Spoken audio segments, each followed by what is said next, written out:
Hello everyone, it's Leslie from the Live Oak Boys and Girls Club, and today I'm going to show you how to make a CDC compliant face mask. For this project you're going to need cotton fabric, a pair of scissors, something to measure with, pins, 1/4 inch thick elastic, and a needle and thread. Start off by folding your fabric in half and cutting 2 pieces of fabric that are each 6 inches by 9 inches. Next you're going to cut 2 7-inch pieces of elastic. Once you have cut your fabric and elastic, you're going to begin pinning your fabric. Make sure to put the right sides of your fabric together and also make sure to pin the end of the elastic to the corners of the fabric. Try your best to keep the elastic flat to avoid twists in the final product.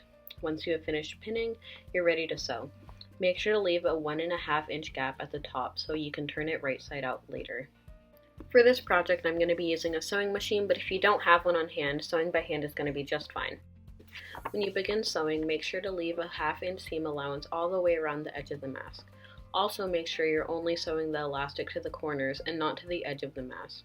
When you reach the corners, go over them 3 or 4 times to ensure the elastic is sewn down securely. Here you can see I've sewn around the mask and left a 1.5-inch hole at the top. You could also see that I went over each corner around 3 times to make sure my elastic stays in place. Now you're going to flip the mask inside out by pushing the fabric through that hole you left at the top. At this point, your mask should look like this, with the elastic attached to the corners and running along the short edge of the mask. The hole you left is still at the top but will be sewn shut in these last few steps. Here, you're going to pin 2 folds or pleats along the short edge of the mask by folding the fabric over itself.